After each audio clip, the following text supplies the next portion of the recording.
حضرت مولانا خالد سیف اللہ رحمانی صدر آل India Muslim personal لا board نے مرکزی وزیر داخلہ امت شاہ کے بیان پر رد عمل ظاہر کرتے ہوئے کہا کہ یکساں سول کوڈ کے سلسلے میں ان کا بیان گمراہ کن اور مخاطلہ انگیز ہے۔ یہ بات تو طے ہے کہ کرمنل قوانین تمام شہریوں کے لیے یکساں ہیں، یہ مختلف طبقات کے مذہب اور رواج کے مطابق نہیں ہوتے۔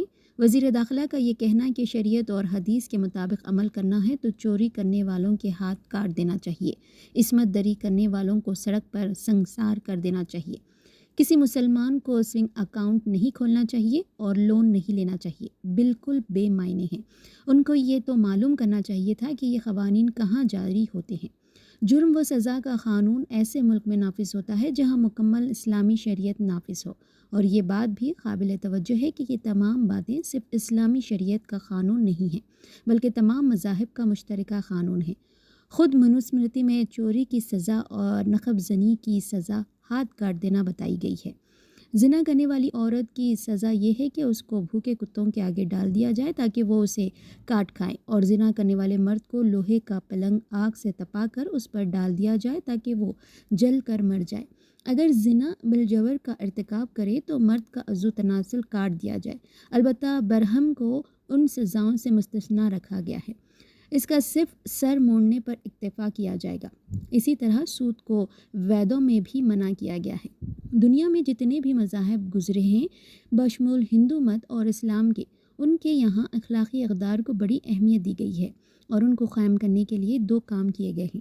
ایک تو ایسا ماحول بنایا جائے کہ لوگوں کے لیے جرم سے بچنا آسان ہو جائے، دوسرے سزائیں اتنی سخت مقرر کی جائے کہ لوگوں میں خوف پیدا ہو جائے۔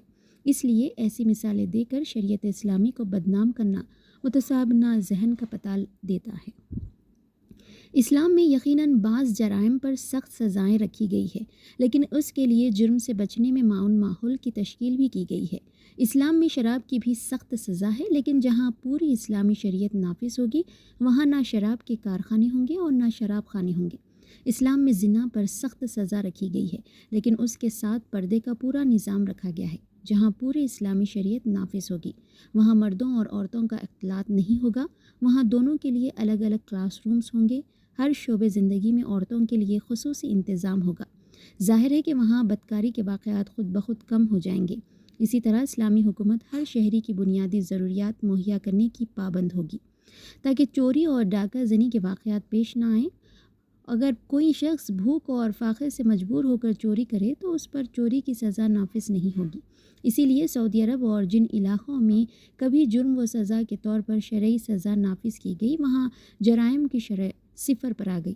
اس کے برخلاف جہاں جرم کو روکنے کے لیے ماحول سازی کا کام نہیں ہوا اور صرف سزائیں سخت مقرر کی گئی، وہاں جرم میں اضافہ ہی ہوتا رہا، جس کی ایک مثال ہمارا وطن عزیز بھی ہے۔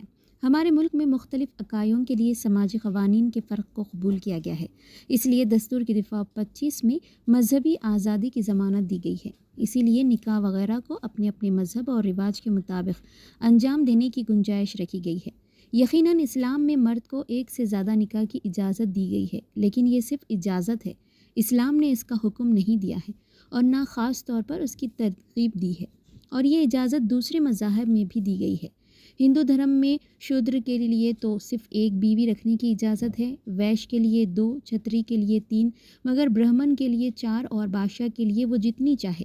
دنیا کے دیگر مذاہب میں بھی ایک سے زیادہ بیوی کی اجازت دی گئی ہے، کیونکہ بعض دفعہ مرد کے لیے ایک سے زیادہ نکاح ایک سماجی ضرورت بن جاتی ہے، اور یہ بات اخلاقی اقدار کی حفاظت میں مددگار ہوتی ہے۔